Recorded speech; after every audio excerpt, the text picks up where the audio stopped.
क्या शुभ नाम हुआ आपका? शुभम शर्मा जी। कहाँ से हैं आप? मैं जम्मू एंड कश्मीर से हूँ। मैं सबसे पहले आपका डीडीएन का शुक्रिया अदा करता हूँ। जम्मू कश्मीर में जब से 370 धारा 370 हटी है तो जम्मू कश्मीर में पहले से बहुत ज़्यादा सुधार आया हुआ है। पहले पत्थरबाजों का 500 रुपये के हिसाब से चलता था। अब जम्मू कश्मीर में जब से बीजेपी गवर्नमेंट आई है, जब से ड्यूटी लगी हुई है, तो इन्होंने बहुत ज़्यादा सुधार किया है मोदी गवर्नमेंट में। जम्मू कश्मीर में एक टूरिज़्म बहुत बड़ा हुआ है। पहले टूरिज़्म सेफ़ नहीं था, अब टूरिज़्म सेफ़ है। और 2014 से पहले कुछ भी नहीं था जम्मू कश्मीर में। 2014 के बाद बहुत बदलाव देखने को मिला है। अगर आप देखेंगे, सबसे बड़ी सौगात रेलवे की सौगात, आज वंदे भारत जैसी ट्रेनें कश्मीर में दौड़ रही हैं। चिनाब ब्रिज जो दुनिया का सबसे बड़ा हाईएस्ट ब्रिज है, वो हमारे जम्मू कश्मीर में उपलब्ध है। तो मैं कहता हूँ कि मोदी जी ने योग किया, वो दुनिया भर में किसी भी नेता ने कर नहीं दिखाया, नहीं किया। क्यों, ऐसा क्यों लगता है? ऐसा जैसे मोदी जी ने बड़ी बड़ी उपलब्धियां अपनी काम की हासिल की हैं। राम मंदिर हो गया, 370 धारा 370 हटाई, उसके बाद उन्होंने बहुत ऐसे काम किए जो इंडिया में पहले नहीं हुए थे, भारत में पहले नहीं हुए थे। कश्मीर सेफ़ नहीं था पहले, बड़ी बात ये है। कश्मीर सेफ़ नहीं था, जिससे हम किसी यात्री को या टूरिस्ट को विश्वास नहीं दिला सकते थे। बड़ी बात ये है। और अब क्या है? अब सेफ़ है। मोदी जी के आने के बाद जब 370 धारा 370 हुई तो सेफ़, उन्होंने एक पूर्ण बहुमत से एक डिफेंस को ऑर्डर दे दिया, तो अब सेफ़ है। अब जम्मू कश्मीर हमारा पूरा सेफ़ है। सेना के लिए उन्होंने बड़ी फैसिलिटी रख दी है, बुलेट प्रूफ। जैसे सेना पहले, सेना के लिए वो रिमोट कंट्रोल चलती थी, अब नहीं है। अब सेना नहीं के है। हाथ पहले बंधे हुए थे, पहले सेना के हाथ बंधे हुए थे। कांग्रेस की राज में सेना के हाथ जो बंधे हुए थे, अभी उन्हें फुल सपोर्ट दे दी है मोदी जी ने। तो उसकी वजह से जो एक आर्मी वाला भी है ना, वो भी अपने आप में गर्ज रखता है। क्योंकि पहले आपने देखा होगा मीडिया में बहुत कि आर्मी वाले को कश्मीरी मारते थे, ठीक है। आज के दौर में क्या है कि मोदी राज में क्या है कि सेना वहाँ पे है, सेना को फुल सपोर्ट है। मोदी जी की सरकार में उन्होंने पूर्ण बहुमत दे दिया हुआ है, इस बात का हमें बड़ा गर्व है। सेना को खुली छूट, बिल्कुल खुली छूट दी है कि हाँ, पहले उनको दिल्ली में परमिशन लेना पड़ता था। कल को कोई उधर कुछ हो जाता तो पहले उन्होंने दिल्ली में रिमोट कंट्रोल की सरकार चलती थी, आज रिमोट कंट्रोल की सरकार नहीं। बड़ी बात ये है। हमें अभी अपना लगता है कि जम्मू कश्मीर हमारा है, हम इंडिया के साथ जुड़े हुए हैं। पहले हमें लगता था नहीं, हम बाहर के हैं। क्योंकि जब हम श्रीनगर जाते थे, रास्ता बंद हो जाता था, 4-4 दिन हमें जम्मू फंसे रहना पड़ता था, तो हमें कोई भी ऑप्शन नहीं था कि हम कश्मीर कैसे जाएं। अब क्या है, रेल की सौगात दी हुई है, तो अब हम सुबह जाएंगे, 3 घंटे में हम कश्मीर पहुंच सकते हैं।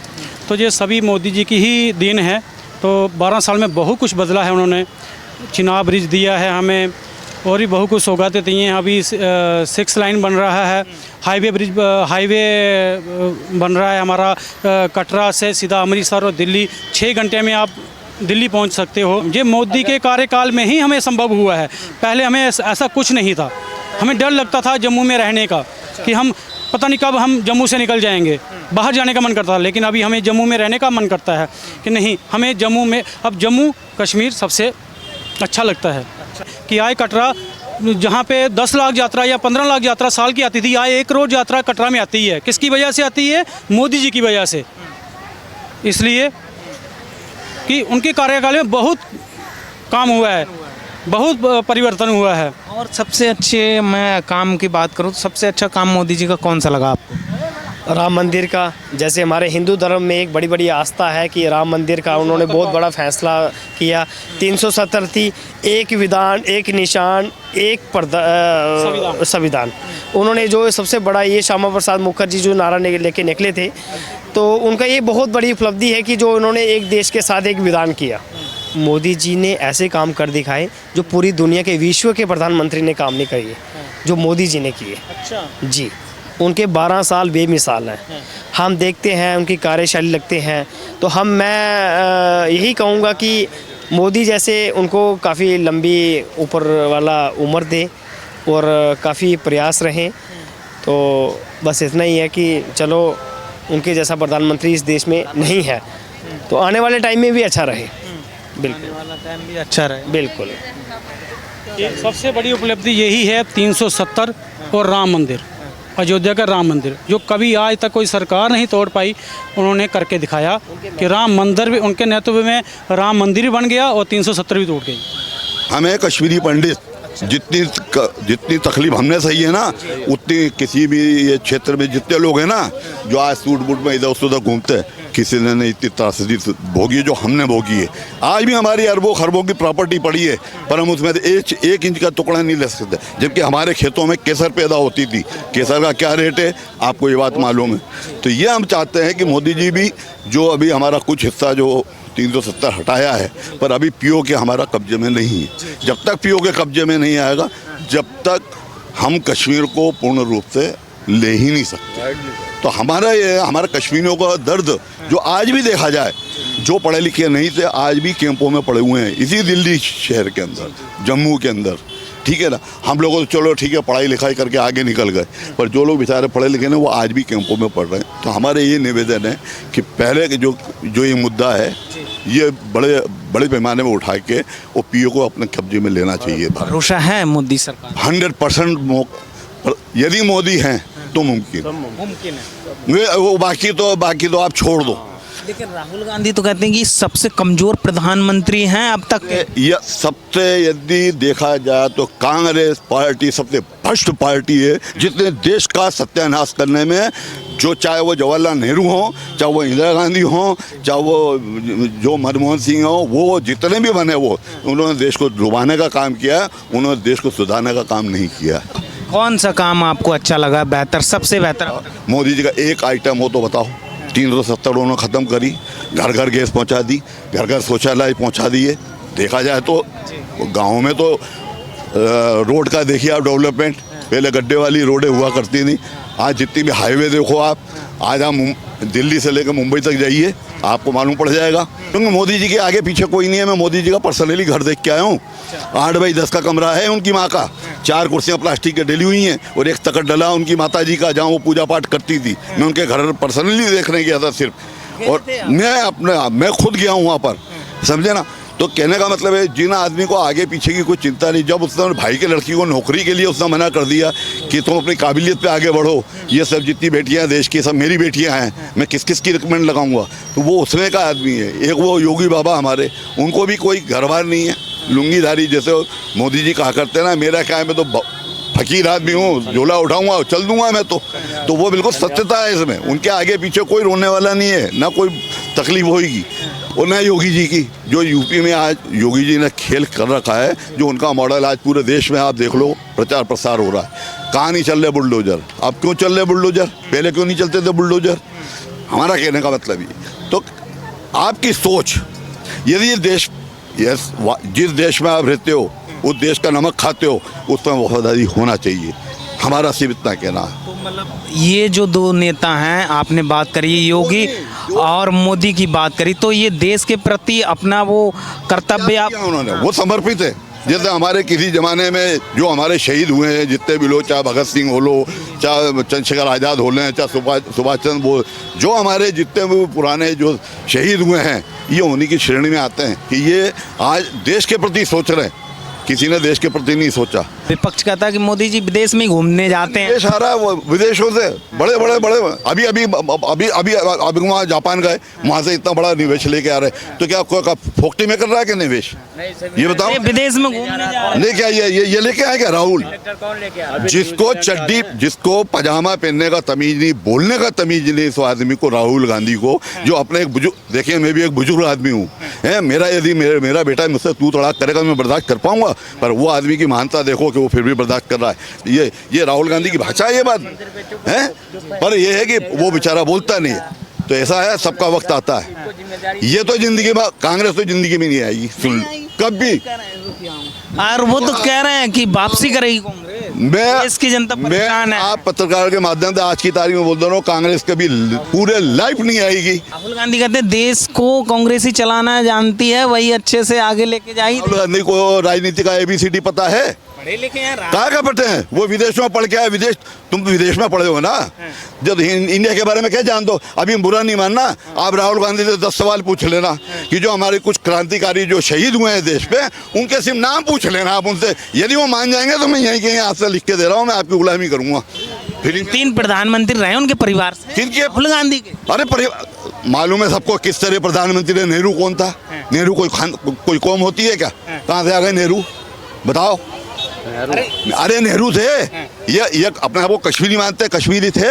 नहीं थे। कहो तो मैं इतिहास निकाल के दे दूं, मैं कश्मीरी पंडित हूँ, मैं इनके पूरे खानदान को जानता हूँ, इनके बाबा परदादा परदादा और जितने भी हैं ना पूर्वज इनके, मैं सबकी कुंडली खोल के रख सकता हूँ अभी हाल आपके सामने, ठीक है? कश्मीरी पंडित बता। अरे यार आप कुछ भी बोल दो यार, मैं यार यदि चोटी रखने लूंगा तो लोग यदि मुझे पंडित वो तो नहर के किनारे, नेहरू जो है उसका परदादा नहर के किनारे आगे रहने लग गया था, इसलिए उसका नाम नेहरू नेहरू रख दिया। लोग कहते हैं कौन है वो नेहरू, उसका बंगला था नहर के, इसलिए ये कश्मीर, ये कोल था बेसिकली, कोल है इसकी सरनेम, कोल भी हटा दिया, नेहरू भी गया। हाँ, गांधी जो है वो फिरोज जहांगीर जो गैंडी था, गैंडी उसका सरनेम था गैंडी।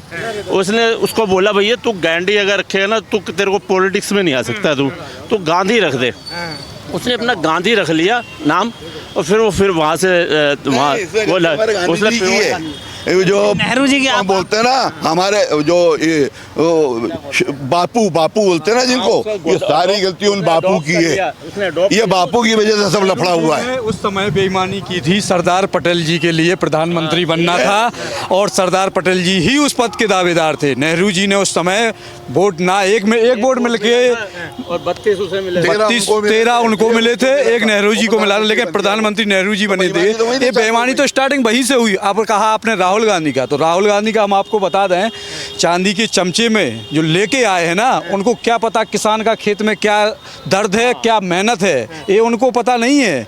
जो आप कह रहे हैं राहुल गांधी और मोदी जी का बताया दे रहे हैं। मोदी जी गरीब कुल में पैदा हुए, संघर्ष ही उनका जीवन रहा है। ऐसा क्या है उनने आज जो जोड़ा हो, आप बता दें कि उनके पास क्या पर्सनल प्रॉपर्टी है जिससे प्रधानमंत्री बनने के बाद इंसान क्या कर सकता है। एक भैया गांव का सरपंच, जिला पंचायत सदस्य, ब्लॉक प्रमुख अगर बन जाता है तो आप सोच लो कि उसके घर पे कितनी संपत्ति हो जाती है। अब आप बताओ प्रधानमंत्री बनने के बाद उनके पास संपत्ति कहाँ है? कमजोर प्रधानमंत्री नहीं है, डिसीजन ले नहीं पा रहा है ठीक से।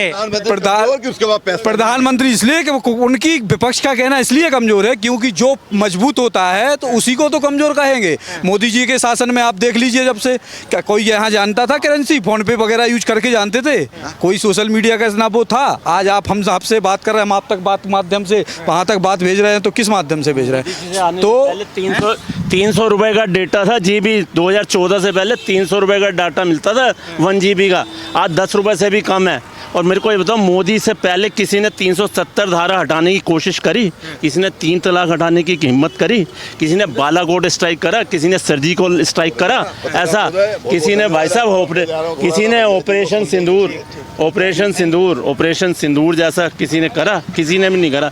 ये भाई साहब मोदी है जो टिट फॉर टैट, जैसे को तैसा, जैसे हुआ हाथ क्या हिसाब कर दिया। हमारे जो पहले वाले जितने भी रहे हैं ना 67 साल जिन्होंने राज किया, उन्होंने कभी 2008 में आपने देखा था, 2008 में बॉम्बे ताज होटल में हमला हुआ था, कसाब पकड़ा गया था, कितने 100 पूरी बॉम्बे बंधक बना दिया था, पकड़ा गया था।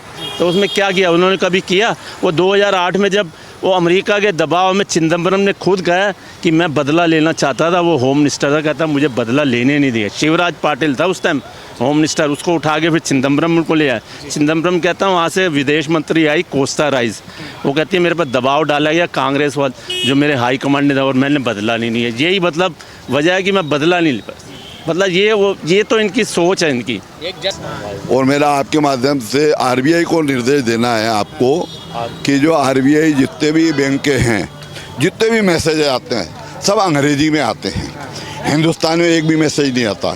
जो आदमी अंग्रेजी पढ़ा लिखा नहीं है उसको तो महोदय सीधे मैसेज जो बैंक लोग भेजते हैं उसको हिंदी में क्यों नहीं है? तो मैं आपके माध्यम से बात RBI के गवर्नर को पहुंचाना चाहता हूं और हमारे श्रीमान प्रधानमंत्री जी को पहुंचाना चाहता हूं कि जो भी मैसेज हैं वो हिंदी में देना चालू करें कम से कम, जिससे गरीब आदमी भी वो मैसेज पढ़ के, और जो बोलते हैं ना कि बेटी बढ़ाओ, तो गांव वालों को भी तो प्रौढ़ शिक्षा के लिए आप उत्साह रहे ना, पर अंग्रेजी का ज्ञान हर किसी को नहीं है पूरा। और हम चाहते हैं कि अंग्रेजी के हिंदी का प्रचार हमारा ज़्यादा हो, जिससे हमारी मातृभाषा है उसका हम कम से कम इज्जत रख सकें। इतना ही निवेदन है हमको बस जी। हमारा मतलब ये है क्योंकि गांव में आज भी लोग इतने शिक्षित नहीं हैं, तो हमारा यही निवेदन है और हमारे मोदी जी से भी ये निवेदन है, गवर्नर जी से भी ये निवेदन है कि कम से कम ये बैंकों को ये ऐसे निर्देश जारी करें कि ये सारे मैसेजेस हिंदी में आना चालू करें, जो हमारी मातृभाषा है कम से कम उसकी इज्जत बरकरार रहे।